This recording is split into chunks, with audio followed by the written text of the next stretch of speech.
دجال کے فتنے سے زیادہ خطرناک ہمارے لیے ہمارے عقیدے اور عمل کو برباد کرنے والا شرک خفی ہے، ریاکاری ہے۔ قیامت کے دن حشر کے میدان میں جب اللہ تعالیٰ لوگوں کو اکٹھا کرے گا تو اللہ تعالیٰ لوگوں کے اعمال کا بدلہ پورا پورا دے گا، لیکن جب ریاکار لوگ آئیں گے تو اللہ تعالیٰ ریاکاروں سے کہے گا اپنی نیکیاں لو اور لے کر کے ان کے پاس جاؤ جن کو دکھلانے کے لیے تم نے کیا تھا، جاؤ پورا پورا بدلہ انہی سے لو، میں اپنا حصہ بھی انہی کو دے دیتا ہوں۔ وَأَقُولُ فِي الْقُرْآنِ مَا جَاءَتْ بِهِ آيَاتُهُ فَهُوَ الْكَرِيمُ الْمُنزَلُ وَأَقُولُ قَالَ اللَّهُ جَلَّ جَلَالُهُ وَالْمُصْطَفَى الْهَادِي وَلَا أَتَأَوَّلُ۔ بسم اللہ الرحمن الرحیم، ان الحمد للہ نحمده ونستعینه ونستغفره ونعوذ باللہ من شرور انفسنا ومن سیئات اعمالنا، من يهده الله فلا مضل له ومن يضلله فلا هادي له، واشهد ان لا اله الا الله واشهد ان محمدا عبده ورسوله۔ یا ایھا الذین آمنوا اتقوا اللہ حق تقاته ولا تموتن الا وانتم مسلمون۔ یا ایھا الناس اتقوا ربکم الذی خلقکم من نفس واحدہ وخلق منها زوجها وبث منهما رجالا كثيرا ونساء واتقوا الله الذي تساءلون به والارحام ان الله كان عليكم رقيبا۔ یا ایھا الذین آمنوا اتقوا اللہ وقولوا قولا سدیدا یصلح لکم اعمالکم ویغفر لکم ذنوبکم ومن یطع اللہ ورسولہ فقد فاز فوزا عظیما۔ اما بعد، محترم حضرات، دینی بھائیوں، دوستوں، اسلامی ماں اور بہنوں، اور ہمارے دینی اور ایمانی پیارے بچوں اور بچیوں، یہ اللہ رب العالمین کے فضل و کرم سے یہ کبائر کا تذکرہ آپ کے سامنے کر رہا تھا۔ پچھلی نشست میں بات چل رہی تھی اکبر الکبائر میں سب سے بڑا اور سب سے پہلا گناہ شرک ہے، اور شرک کے متعلق پچھلی نشست میں ہم نے آپ کے سامنے پیش کیا کہ کیا اس کی خطرناکی ہے، شرک کرنے والوں کا کیا انجام ہوتا ہے، اور شرک سے توبہ استغفار کرنا کتنا ضروری ہے۔ آج آپ کے سامنے ہم نے جو وعدہ کیا تھا پچھلی نشست میں کہ شرک کی اقسام بیان کریں گے، تو سب سے پہلے یوں سمجھیں شرک کی دو قسمیں ہیں، شرک اکبر اور شرک اصغر۔ آج انہی دونوں کو سمجھنا ہے، شرک اکبر اور شرک اصغر۔ شرک اکبر کس کو کہتے ہیں؟ دونوں کبائر، لیکن دونوں میں فرق ہے۔ پہلے سمجھیں شرک اکبر کس کو کہتے ہیں۔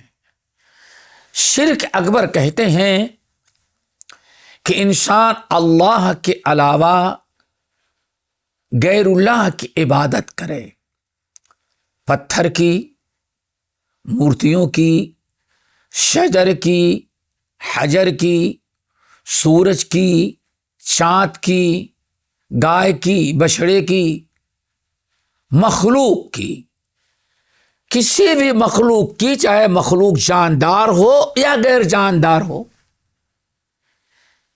مورتی کی شکل میں ہو یا دریا اور سمندر کے شکل میں ہو، شجر اور حجر کی شکل میں ہو یا کسی اور شکل میں ہو، اللہ کے علاوہ جب کسی مخلوق کی بھی عبادت کی جائے تو اس کو کہتے ہیں شرک اکبر۔ جیسے کہ غیر مسلمین ہیں، کوئی مورتی کی پوجا کر رہا ہے، کوئی صلیب کی پوجا کر رہا ہے، کوئی شجر اور حجر کی پوجا کر رہا ہے، کوئی گائے اور بچھڑے کی پوجا کر رہا ہے، کوئی سانپ اور طوطے کی پوجا کر رہا ہے، غیر اللہ کی، اللہ کو چھوڑ کر کے غیر اللہ کی عبادت کرنا، یا کہ اللہ کی عبادت کے ساتھ غیر اللہ کی بھی عبادت کرنا. غیر اللہ چاہے جاندار ہو یا غیر جاندار ہو، شجر ہو یا حجر، دریا ہو یا چشمہ، کچھ بھی ہو، مخلوق ہو، تو اس کو کہا جاتا ہے شرک اکبر، جس کی مذمت پچھلے نشست میں خوب سمجھ چکے ہیں آپ. اور ایک ہے شرک اصغر، یعنی چھوٹا شرک. چھوٹے شرک کی سب سے بڑی شکل یہ ہے جس کو ہم کہتے ہیں ریاکاری کرنا. یعنی عبادت تو بظاہر اللہ کی کر رہا ہے، نماز پڑھ رہا ہے، روزہ رکھ رہا ہے، حج اور عمرہ کر رہا ہے، صدقات اور خیرات کر رہا ہے، یہ سارے کام اللہ کے لیے ہیں. لیکن مقصد اس کا یہ ہو کہ ہم یہ ساری چیز کریں تاکہ لوگ ہمیں کہیں، ہماری تعریف کریں، لوگ ہمارے قریب آئیں، لوگ کہیں کہ واہ بڑا عبادت گزار ہے، بڑا صوم و صلات کا پابند ہے، صدقہ کرتا ہے، خیرات کرتا ہے، اس لیے تاکہ لوگ مشہور ہو جائے. تو یہ دیکھیں یہاں عبادت تو اللہ کی ہو رہی ہے لیکن مقصد اور نیت الگ ہے. یہ غیروں کو خوش کرنا چاہتا ہے، غیروں کو دکھلانا چاہتا ہے.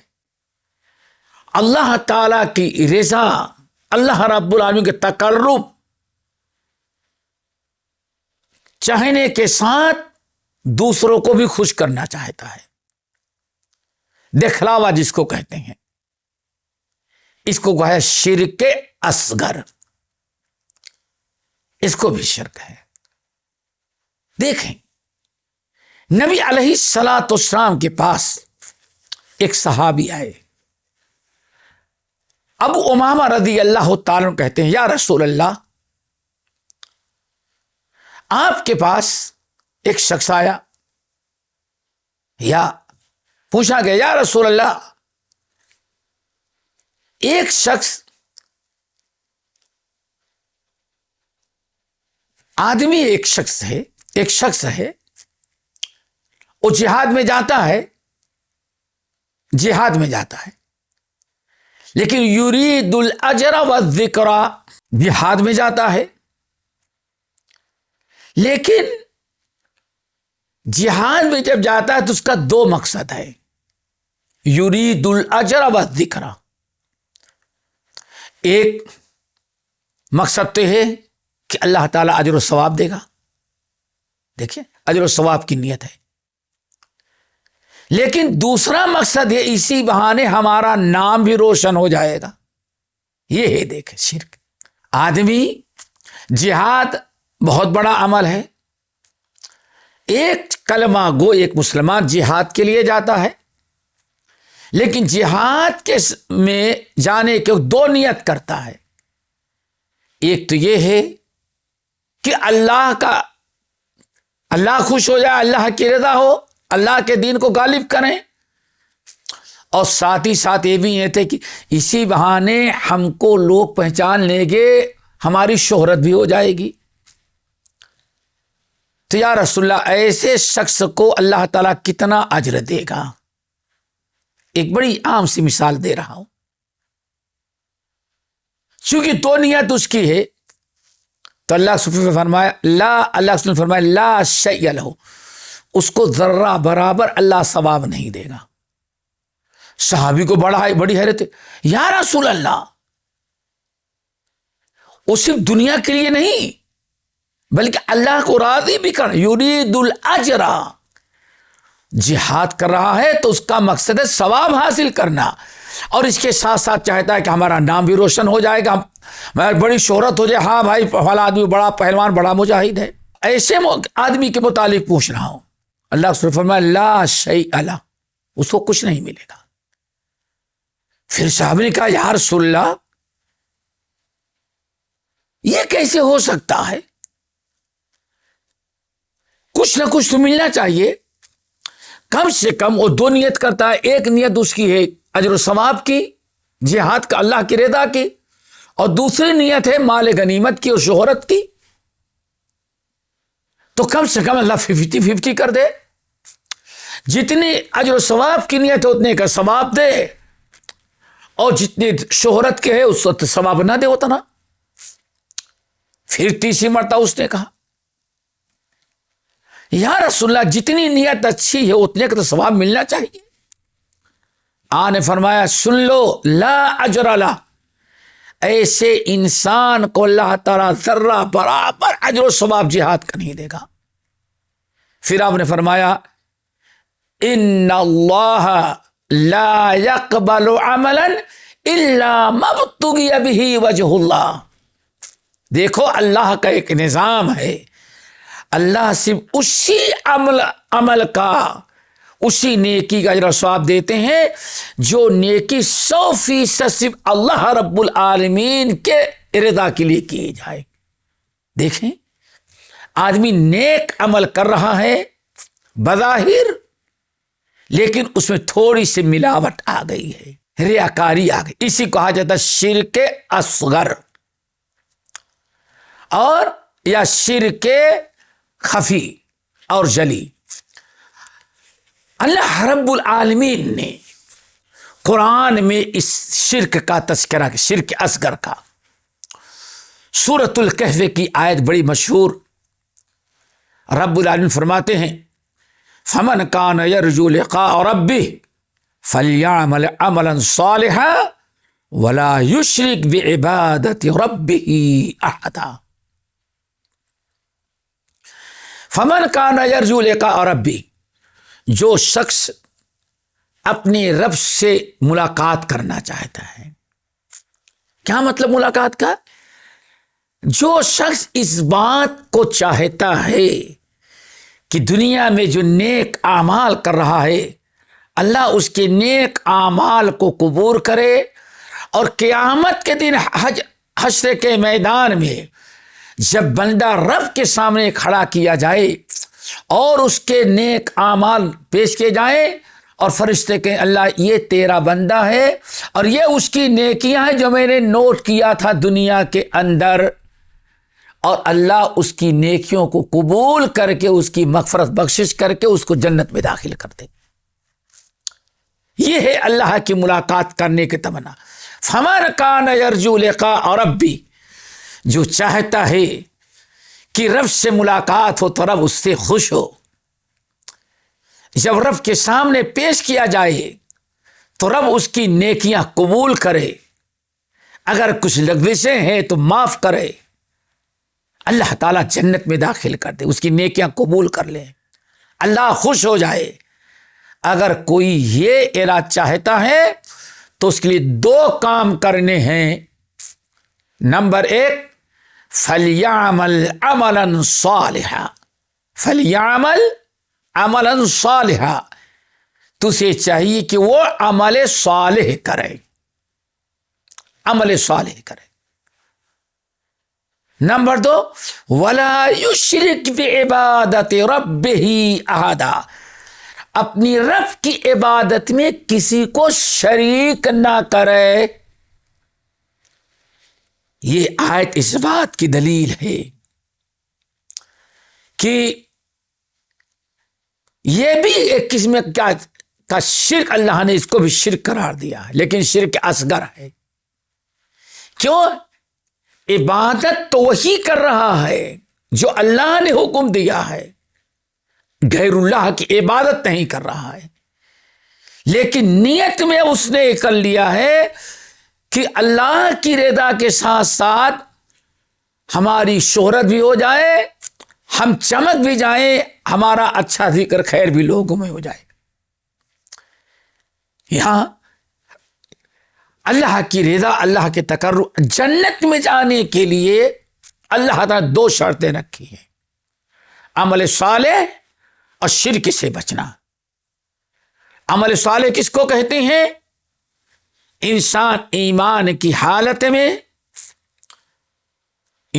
حالت میں کتاب و سنت کے مطابق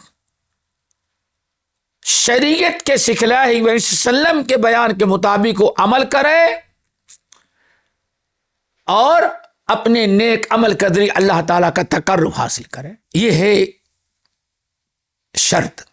فمن کان یرجو لقاء ربہ فلیعمل عملا صالحا ولا یشرک بعبادۃ، اور اپنے رب کی عبادت میں احدن کسی کو بھی شریک نہ کرے۔ اسی لیے حدیث کے اندر آتا ہے، امام ابن ماجہ رحمۃ اللہ علیہ نے حضرت ربیع بن عبد الرحمن بن ابی سعید الخدری رضی اللہ تعالیٰ عنہ سے روایت کرتے ہیں،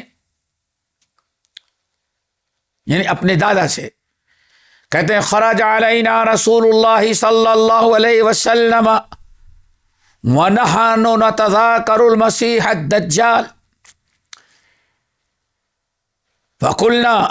فقال الا اخبرکم بما هو اخوف علیکم عندی من المسیح الدجال۔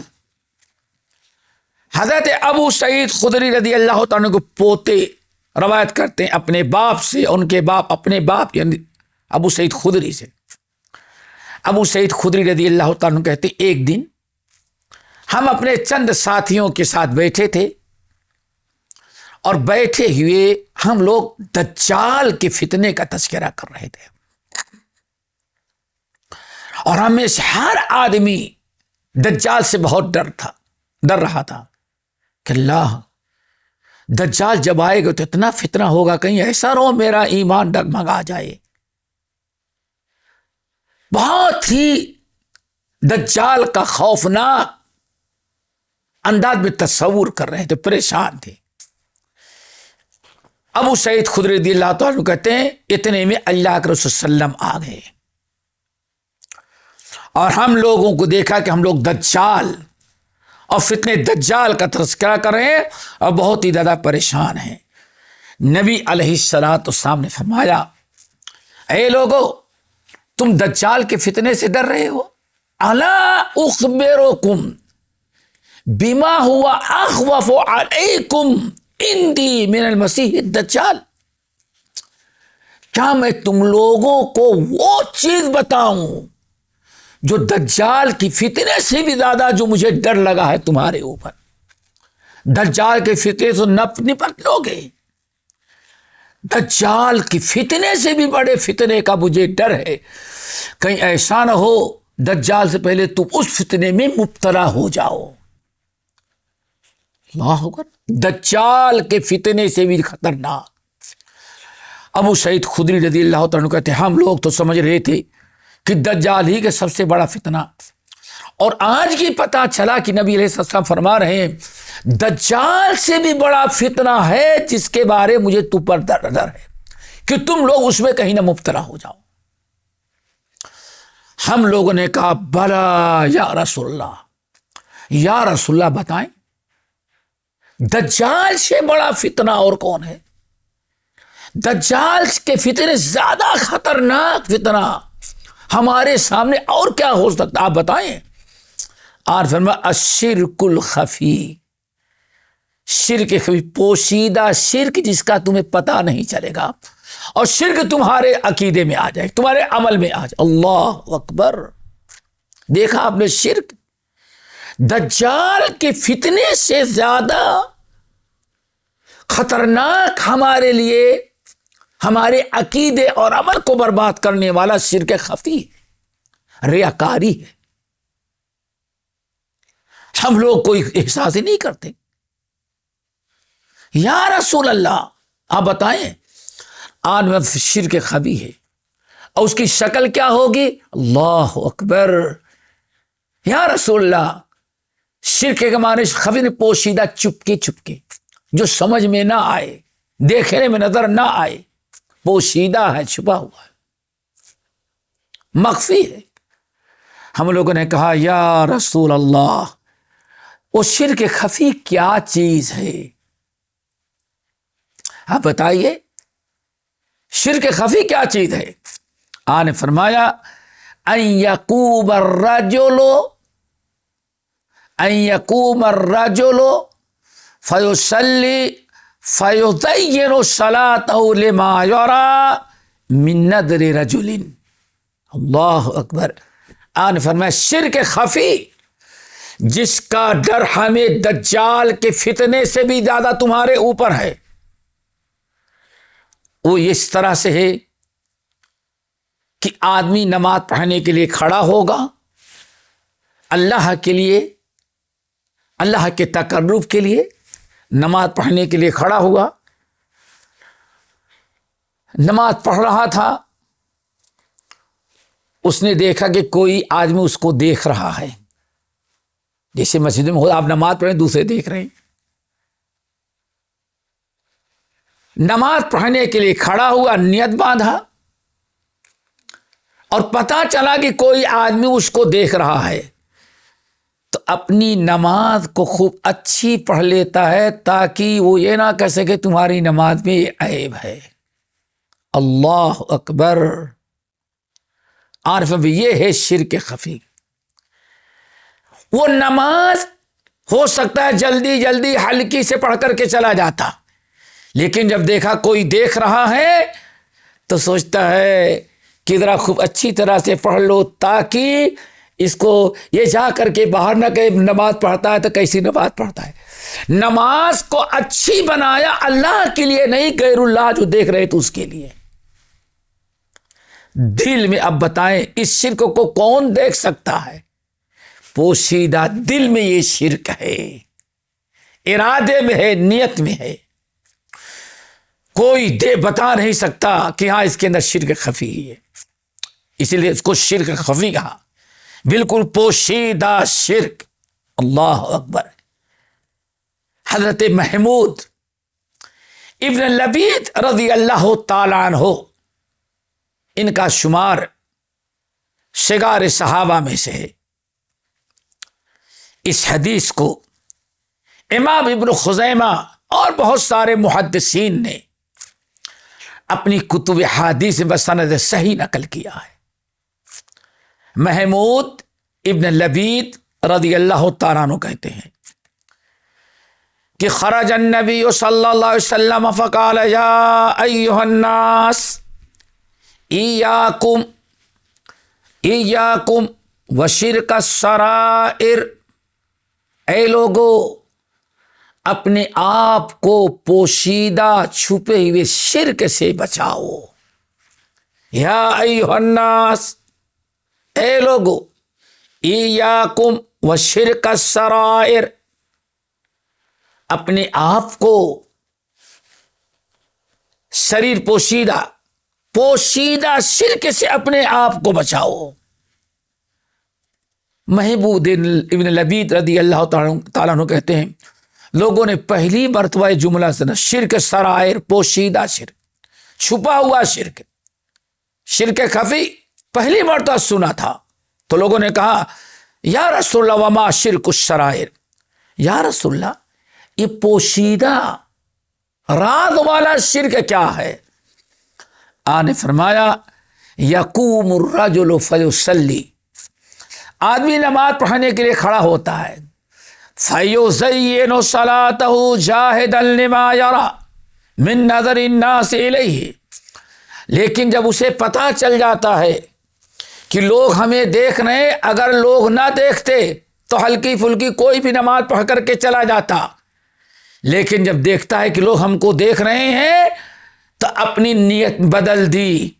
اب خوب اطمینان کے ساتھ، خوب اچھی قرات کے ساتھ، کچھ لمبے رکوع سجود کے ساتھ نماز پڑھتا ہے، اللہ کے لیے نہیں، چونکہ لوگ دیکھ رہے ہیں، لوگوں کے لیے وہ نماز پڑھ رہا ہے.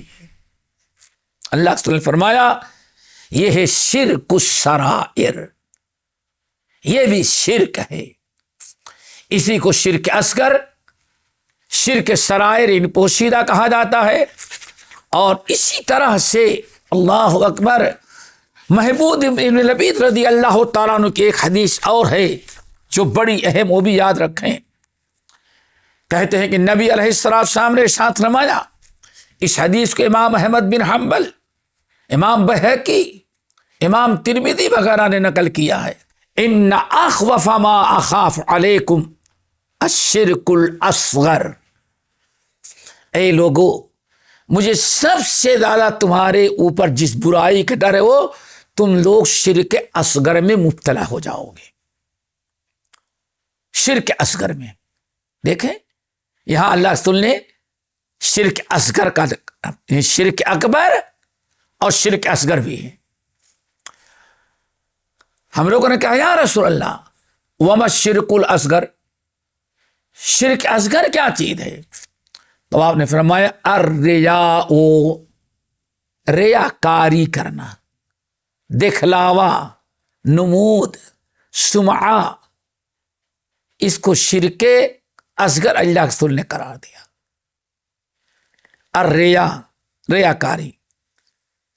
پھر اب ذرا سنیں حدیث قدسی، جو لوگ ریاکاری کرتے ہیں، ریاکاروں کے بارے میں اللہ کا فیصلہ کیا ہے؟ آپ فرماتے ہیں کہ یقول اللہ عز و جل، رسول اللہ صلی اللہ علیہ وسلم فرماتے اے لوگو، یقول اللہ عز و جل یوم القیامت اذا جد الناس باعمالہم، قیامت کے دن حشر کے میدان میں جب اللہ تعالی لوگوں کو اکٹھا کرے گا اور ان کے اعمال پیش کیے جائیں گے تو اللہ تعالی لوگوں کے اعمال کا بدلہ پورا پورا دے گا۔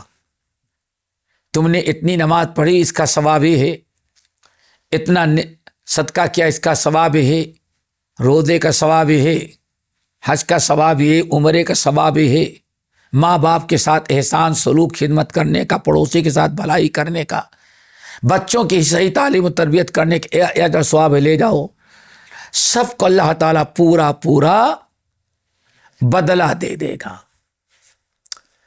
لیکن جب ریاکار لوگ آئیں گے، جو شرک اصغر کرتے تھے، جن کے اندر ریاکاری تھی، اخلاص نہیں تھا، یہ شرک اصغر یعنی ریاکار لوگ آئیں گے تو فرشتوں نے ان کے بھی نیکیاں اکٹھا کی ہیں، ان کی بھی ساری نیکیاں لا کر رکھ دی جائیں گی۔ اللہ اکبر۔ زندگی بھر کے روزے، زندگی بھر کی نماز، صدقہ، خیرات، حج، عمرہ، جہاد فی سبیل اللہ، ساری نیکیاں لا کر کے رکھ دی جائیں گی۔ لیکن چونکہ ریاکار تھے، یہ شرک اصغر کرتے تھے، جب ان کی نیکیاں لا کر کے رکھی جائیں گی، فرشتے کہیں گے اللہ یہ بندہ اس کی نیک اعمال ہیں، تو اللہ تعالیٰ ریاکاروں سے کہے گا اذهبوا الى الذين كنتم تراؤون في الدنيا، جن کو خوش کرنے کے لیے، جن کو دکھلانے کے لیے تم نے یہ نیک اعمال کیا تھا، جاؤ انہی سے تم اجر مانگ لو، تمہاری نیکیوں کا کوئی اجر و ثواب میرے پاس نہیں ہے۔ کیوں؟ تم نے ان کے لیے کیا تھا۔ اللہ اکبر۔ بندے کہیں گے اللہ تعالیٰ نہیں، آپ کے لیے بھی کیا تھا، اللہ آپ کے لیے بھی کیا تھا۔ اللہ فرمائے میرے لیے بھی کہتے، لیکن میرے ساتھ ان کو بھی، ان کے لیے بھی کیا تھا، ان کو دکھلانا چاہتے تھے، ان کو ان کی نگاہ میں اچھے بننا چاہتے تھے، تو تم نے شرک کیا تھا، میرے لیے بھی کیا، ان کے لیے بھی کیا۔ تو ایسا کرو، چلے جاؤ، تم انہی سے پورا پورا، میرے حصے کا بدلہ بھی انہی سے لے لو، ہمارے پاس کوئی بدلہ تمہارا نہیں۔ اللہ اکبر۔ جاؤ فانظروا هل تجدون عندهم جزاء، اپنی نیکیاں لو اور لے کر کے ان کے پاس جاؤ جن کو خوش کرنے کے لیے، جن کو دکھلانے کے لیے تم نے کیا تھا، ہمارے ساتھ ان کو شریک کیا تھا، جاؤ پورا پورا بدلہ انہی سے لو، میں اپنا حصہ بھی انہی کو دے دیتا ہوں۔ اللہ اکبر۔ یہ ہے میرے بھائیوں شرک اصغر۔ اخلاص کی بڑی ضرورت ہے دوستوں. کس طرح سے ہم شرک میں، کفر میں، بدعات میں مبتلا ہیں. ہمارے اندر اخلاص اگر نہیں ہے تو ہمارا کوئی عمل قابل قبول نہیں ہے. یہ بھی شرک کی ایک قسم ہے. دوسرے شرک اصغر، تو کبائر میں سے دونوں گناہ کبیرہ ہے، چاہے شرک اکبر ہو یا شرک اصغر ہو، دونوں گناہ کبیرہ ہے. اب یہ دوسری چیز ہے، شرک اکبر والا ہمیشہ جہنم میں رہے گا، اور شرک اصغر والا جو ہے اللہ تعالیٰ معاف تو نہیں کرے گا. ہاں، سزا کاٹنے کے بعد وہ دوبارہ جنت میں لایا جائے، لیکن سزا ضرور پائے گا شرک کا. اللہ تعالیٰ سے دعا کرو ہم لوگوں کو شرک اصغر سے بھی بچائے اور شرک اکبر سے بھی بچائے. باقی انشاءاللہ اگلی نشست میں ہم شرک اصغر کے متعلق کچھ باتیں اور ہیں اس کو بتائیں گے، اور شرک اصغر سے بچنے کا کیا طریقہ ہے، اللہ کے رسول نے کیا ارشاد فرمایا ہے، اس کو بھی آپ کے سامنے رکھیں گے. اللہ تعالی ہم سب کو عمل کی توفیق نصیب فرمائے اور ہر قسم کے شرک سے اللہ ہم سب کو محفوظ رکھے. اقول قولی ھذا واستغفر اللہ من کل ذنب واتوب الیہ.